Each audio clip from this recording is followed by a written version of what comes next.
South Africa are waking up to the reality that they must now queue for food and fuel as we count the cost of days of rampant looting and deadly riots. These are fresh visuals from the skies above Durban this morning, showing the city's malls and warehouses in ruin. People are having to form long queues to get their hands on the most basic of necessities like bread. While the police regroup, thousands more soldiers are getting ready to be deployed to assist in keeping the peace in both Gauteng and KZN. At least 72 people have been reported dead so far, while 1,700 others have been in handcuffs. Some have already appeared in court. Well, as unrest and looting continues, let's take to the skies and try and see what's happening with our reporter Desin Tatia. But before we go to him, if the riots and looting in KwaZulu-Natal don't end today, the region stands to suffer a 20 billion rand loss. Yesterday, we were hearing of 15 billion rand lost into the GDP. Well, that's the warning from eThekwini Mayor Mxolisi Kaunda. For the latest on the situation in Durban this morning, let's cross live to our reporter on the ground, Letiwe Mdluli. Letiwe, thanks so much for joining us. Tell us exactly where you are, what's happened overnight, and what you can see this morning. Well, good morning, Annika. At the moment, we are on the Durban CBD. Cleanup operations are currently underway, but right behind me, I'm going to step out of shot. I'm going to show you there are emergency services from eThekwini. The fire department is here. There's a building that is currently on fire from last night. They're telling us that this building has been burning since last night. It's alleged that the looters set it on fire while they were busy looting the store below it. I'm just going to ask my camera to walk with me. I just want to show you exactly what is currently happening. At the moment, there are other people on the street trying to basically clean up the CBD. They've been here since yesterday. Word got out on social media and a group of people gathered and started cleanup operations, but the looting is still ongoing.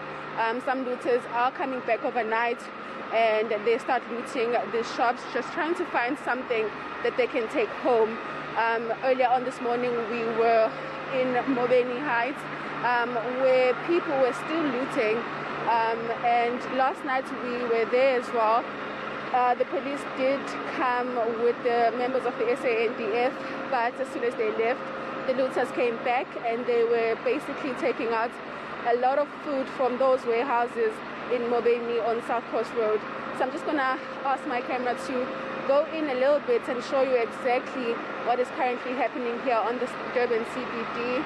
This building used to be a Mr. Price building, and the fire started here, but now it has spread and the whole building is now on fire. Letiwe, any idea of where the police or SANDF were last night while this looting and fires or arson was taking place? Well, Annika, I'm actually having a bit of trouble hearing you, but when we went to South Coast Road last night, we didn't see any police at that moment. But a bit later on, the members of the SANDF and also along with the police made their way to South Coast Road, and that's when the crowd started dispersing, and that's when the police also went to places such as Phoenix and also here in the Durban CBD. So there is a lot of police presence, but currently here on the CBD, there's also the fire department and 2 police trucks. When we went to Mobeni earlier on this morning, there was no police presence at that stage. We were standing next to a private security company. So at the moment in Mobeni Heights, there's not a lot of police presence, but here on the CBD, we are seeing some police deployment. Letiwe, before you go, I know the sound is tricky for you. What does the CBD smell like and look like? I know that sounds like a weird question, but there looks like there's rubbish strewn, there's burning. It must be a strange, surreal experience. To be honest, as someone who lives here in Durban, this is such a strange sight for me because we are standing on West Street and this is one of the busiest streets here in Durban. I'm just going to ask Francois to show you exactly what the streets looks like. Basically, the people who are cleaning up the streets are now gathering these bags so that the eThekwini municipality, when they come here to collect all of these bags, their jobs will be made easier. I was speaking to them earlier and they're saying that they're going to continue with these cleanup operations, but this is a very unusual sight. Also, there's not a lot of people walking around and there are no taxis currently. So it's very strange to see some of our busiest streets here in Durban this empty and this filthy. Letiwe, thank you so much. Reporting to us from an apocalyptic-looking heart and soul of Durban CBD. Well, as unrest and looting continues in parts of KwaZulu-Natal, our reporter Desan Tatia is up in the sky and has a bird's-eye view of what's left in the province. For an update, let's cross to him. Desan, can you hear me, and what can you see? All right, we're getting... Annika, I heard you commenting on the visuals that Letiwe was bringing you there, talking about it looking like an apocalypse. And I think if you take a look at what we are seeing now, you'd agree that it's definitely along the same vein. This is that warehouse that had turned into a hotspot for looting over the past few days. This was where there was a free-for-all. Communities from far and wide made their way to Queen Nandi Drive to steal whatever they could out of the mass discounters warehouse. One of the things I think that caught many people's attention was that this was not necessarily a case of people arriving here on foot, of people not without vehicles. There were luxury vehicles that were lined up, almost reaching the freeway, which is not far from here, waiting to get their share. And now you can still see the smoldering shell of that warehouse, because after all of the looting, it was set alight. There are also still trucks that are lined up on the road. These trucks, interestingly enough, were in some cases used to transport the stolen goods. And if you think that's outrageous, that trucks were being stolen to do that, I'll tell you that forklifts were stolen out of that warehouse and driven along these public roads in an attempt for those that were stealing to try to get their goods out. That is what kind of a frenzy people were experiencing here. This is what's left of it. There's probably, an estimation would be there's probably millions of rands worth of goods that are still out here. And I was talking earlier to Gareth about what the net effect of that would mean. What it simply means is that if you live in the city and you're now trying to get an appliance, it really limits your options, right? If you're trying to get a TV or a washing machine or something as simple as that, it is going to affect the ordinary citizen who will now not necessarily have that quick access to it, because there are hundreds and thousands of these products that are stored at these big warehouses just slightly out of the city center, and that was normally where they would retrieve the stock from. Those warehouses, not just this one, several others, are completely burnt down. And what that means is that it's going to impact the ordinary person. Destin, our eyes are wide in the studio here. We're actually trying to just take in the visuals that you're showing us. The sort of, is that litter and debris on the ground that we can see? Is it cars and people? It's tricky to make out from the sky. Yeah, Annika, it's a combination of litter. It's a combination of the stolen loot, which some of these criminals were not able to get away with. Because I think, it's important at this point that we need to call it what it is. Initially, we used the term looting, and we've been using that term because, but now when you look at it, at the bottom, at its core, it's criminality. We can't gloss over it with these terms. And that's what it is. This is what's left after criminals raided this warehouse. Those are items that were inside the warehouse. Those are vehicles that had come from the premises around here. These are the vehicles that would normally transport these goods and other supplies. That is why this is so important and so tragic at the same time, because it has all but broken the back of the economy here. In fact, just watching this, I can't help but telling you that even if I had to step out of my shoes as a journalist, it's heartbreaking as a citizen, because this is my city. and I'm watching this, and I've never seen anything like this before. You said now that our colleagues in the studio are shocked.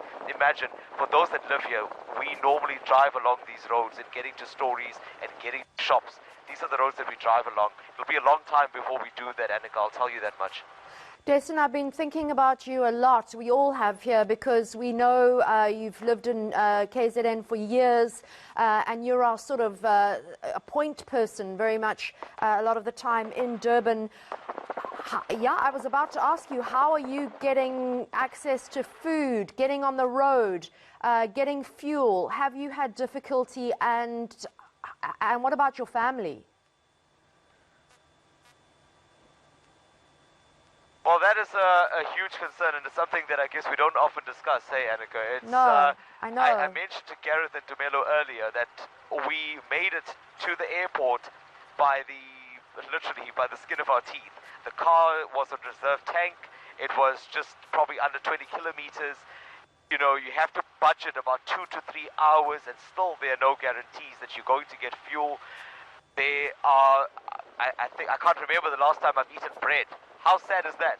Because we haven't had access to that simple, staple item of food over the past few days. There are groups, there are WhatsApp groups where people are sharing similar concerns, because this is bigger than us. It's not just about me and my family. There are people, there are communities that are sharing exactly those sentiments. There are communities that are far worse off than me. There are some that may not have even had the opportunity to stock their fridges at home. If you work late now, getting food is a difficulty because you can't walk into a store. I mean, let that sink in for a second, Annika. How unreal is that in 2021 that previously, when we could rush into a fast food outlet or even a garage store and buy something, buy a snack, buy food, we can't do that now. And which is why I tweeted the other day that we've been so fortunate that our friends and social media friends that know us through our work have been so kind to us to send us messages of support, because they also understand, and there's a sense of camaraderie that people are willing to share the little that they have to look after the next. And speaking about that sense of camaraderie, you know, we were talking about the tensions in Phoenix earlier, and I received a message just now from a community member there who had just updated me to tell me that there was some kind of temporary arrangement between that community where they are also trying to do their bit to quell those tensions. I spoke earlier about the need for leadership, and now this community member is saying to me that as a gesture of support and camaraderie, they are now assisting the neighboring black community where they can to make up, in a sense, I guess, for the sector of that community which had turned violent, which is completely unacceptable. There's no excuse to target innocent people, no matter what the color of their skin is. So what they're doing is, they're saying, not all of us are like this. Not everyone is this way. So they're trying to build those relationships. He was telling me a story of how they transported a nurse that was trying to get through this so-called, and I say so-called because we are in democratic South Africa, this so-called Indian community to the neighboring community, which is populated by their black neighbors. And they're trying to do that to say, look, it's not a racial issue, this is an issue of criminality. But I guess one would say, Annika, that it's so far gone because tensions had risen so high that so many innocent lives were lost in this process. So many sides to the story, Annika, so many sides to this coin, and I tell you, it'll take us a long time to heal from this, beyond the fact that we can't get simple items. Us as a society, we are divided now, and we need to focus on rebuilding that before we can rebuild our economy and rebuild these buildings that you see. Jason, that's so sagely put. Quick question before you go. You must have a lot of contacts in the police force as a seasoned journalist. Are you hearing from them about how on earth there were so few police on the ground for at least 3 days while buildings were burning? You saw police standing there, helpless, not able to do anything. 10 rounds each of rubber bullets. What on earth was going on? Yeah. You know, Annika, I rely on my contacts and I trust them completely. It's taken years to build a contact space, and what they are telling me, and it's not just one or two policemen, it's many policemen that I'm talking to, trusted contacts, that are saying to me that part of the problem here is that the police officers at a station level, in some instances, didn't have access to the basic tools that were needed to control crowds. Because at its core, that's what this is about. You find that initially there were groups of 50 and 100 and 150, and then it swelled, and that's when it got out of hand. So, if a police van gets here with 2 officers in it, and all they have are live rounds, how do they control that crowd? Surely they can't scream at them. They would need crowd control measures, which they didn't have, because other units like the public order policing have access to that. But now, the public order policing couldn't be everywhere. That was what part of the problem is. That's not speculation. The Premier himself has said that he believes part of the problem as to why this looting got so bad is because there was very little police visibility at the beginning. But I want to play devil's advocate here. This is not necessarily a case of apathy then from police. It's not all of the police that have turned a blind eye, and not all of the police deserve the criticism that's been leveled at them, because I'll also tell you that in the long hours that we've been on the road, I've seen police try their absolute best to control crowds, but they were just simply outnumbered. Let's hope then that the SANDF, and with its additional deployment that we're hearing about now, will manage to bring this under control and assist the SAPS, as is their mandate. So lots of things gone wrong, Annika, and I hate to say this, but if this ever were to happen again, can us as a society, can police, can government, can we take lessons from this to ensure that it doesn't get to this level of anarchy? Jason Tatia showing us a scorched earth from the sky. Unbelievable visuals there coming from KZN.